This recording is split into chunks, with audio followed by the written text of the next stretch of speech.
అసెంబ్లీలో ప్రతిపక్షాన్ని గుర్తించకపోతే ఎలా అని కూటమి ప్రభుత్వంపై వైఎస్ జగన్ ఫైర్ అయ్యారు. ప్రతిపక్ష సభ్యులకు సమయం ఇవ్వకుండా సభ ఎందుకు నడుపుతున్నట్లు గతంలో చంద్రబాబుకు మేం ప్రతిపక్ష హోదా ఇచ్చాం. అసెంబ్లీలో రెండే పక్షాలు ఉంటాయి, మాకు కాకుండా ఇంకెవరికి ఇస్తారు? ఇన్ని సీట్లు ఉంటే ఇస్తామనే రూల్ లేదు. ఢిల్లీలో బీజేపీకి 3 సీట్లు వచ్చినా అక్కడ ఆప్ సర్కార్ బీజేపీకి గతంలో ప్రతిపక్ష హోదా ఇచ్చింది అని వివరించారు. పెట్టుకోవాల్సింది ఏందనంటే,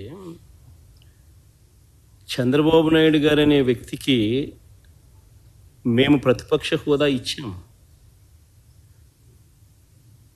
చంద్రబాబు నాయుడు అనే వ్యక్తిని మేము ప్రతిపక్ష హోదా ఇచ్చినాం.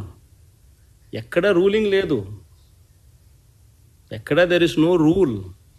నీకు ఇంతమంది శాసనసభ్యులు నీకు ఉండాలి, ఉంటేనే నీకు ప్రతిపక్ష హోదా ఉంటుంది అని ఎక్కడా రూలింగ్ లేదు. ఇన్ఫ్యాక్ట్ ఢిల్లీ అసెంబ్లీలో బీజేపీకి 3 అసెంబ్లీ స్థానాలు గతంలో.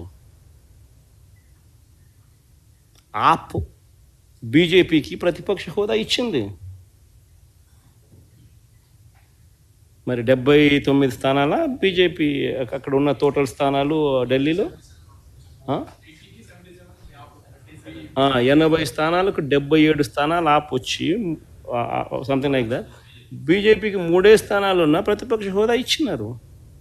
సిమిలర్లీ మేము కూడా తెలుగుదేశం పార్టీకి మేము కూడా 5 మంది శాసనసభ్యులు తెలుగుదేశం పార్టీ నుంచి పక్కన కూర్చుంటామన్నారు. మా వాళ్ళు అయితే ఇంకా లాగేసినామనంటే ఇంకా 10 మంది లాగుతామన్నారు. వద్దు, లాగాకండి నేనే చెప్పా. ఆయన ప్రతిపక్ష హోదా నేనే ఇచ్చి ఇదే చంద్రబాబు నాయుడు చెప్పినా, నువ్వు మాట్లాడు స్వామి, ఎంతసేపు మాట్లాడతావు నువ్వు మాట్లాడు, నేను వింటాను, నేను విని నీకు సమాధానం చెప్తాను, నువ్వు మాట్లాడాలనేదే నా కోరిక, నువ్వేం అడుగుతావో అడుగు స్వామి అని చెప్పి నేను చెప్పిన అసెంబ్లీలో. కావాలంటే నా స్పీచ్లు వినండి, అసెంబ్లీలో నేను అన్న మాటలు. ఆయనకు నాకు మధ్య తేడా అది. ఏదైనా కానీ